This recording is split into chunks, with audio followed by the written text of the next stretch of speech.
Music in general has the power to define cities, so if you think about the Beatles, you think Liverpool. But what comes into your mind when you think about Cambridge?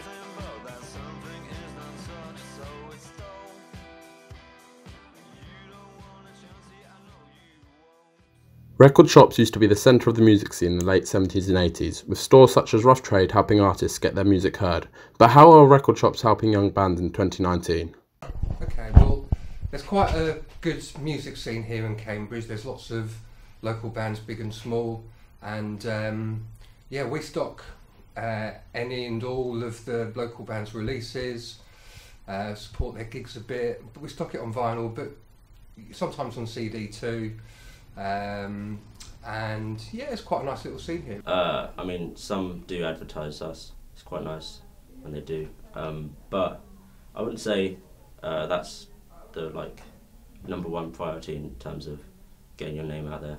I think we're doing enough. I mean, we're just a record shop at the end of the day, so we've got the ability to put gig posters up on the walls here, stock their releases, tell customers about local bands. I think we do what a record shop in a city like Cambridge is meant to do, really.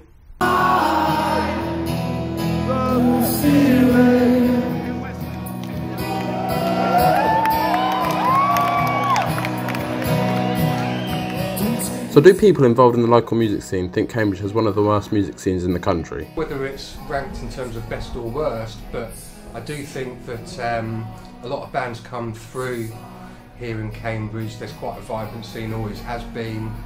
It ebbs and flows, but I think it's quite similar to a lot of cities around the country. I think it's generally quite good.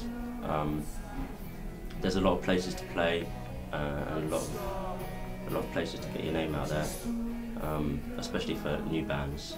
For instance, the Junction Fiver allows quite a few new bands to just get their name out there. Yeah, kind of. I mean, there's quite a good little scene here. I mean, we're lucky in the sense that for what is really a small city, we've got good music venues, and now we've got ourselves and one or two other good record shops too. So no, I think it just all helps really. There's not just an issue with the music scene in Cambridge. Many think rock music as a whole has died. So what do some of the biggest names in the business think about it? There's good lads in bands, you know what I mean, but there's not been a real good band for 10 years, since Kasabian and Arctic Monkeys come along. Oh, there's a band called Jungle, but they're kind of in the dance thing. As for guitar bands, it's pretty barren, and it's because of the music. It's not because of the people or the attitude of the.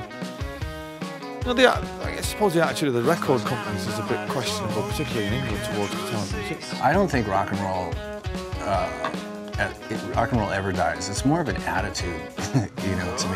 I think in the industry, in the music business right now, a lot of what makes rock and roll great has been sort of snuffed out. So what do local bands think they can do better in order to get their names out there? And what advice would they give to people wanting to start a band? I think we need to put more focus into vocals. Most of the time we do it last minute. I think that doesn't help the song too much. But yeah, if we put more effort into that, we could make a more complete song, I think.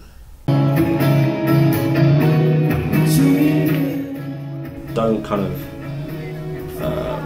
make your music around what people would like, make it around what you would like it to be. And yeah, just talk to people and get your name out there, because if you don't ask, you won't get anything. Throughout filming the documentary, we had a very one-sided opinion of the fact that the music scene in Cambridge isn't the worst in the country.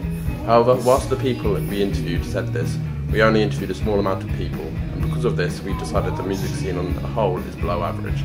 However, rock, as a genre, is not dead, and the bands in the UK are proving this wrong, such as Royal Blood and Muse.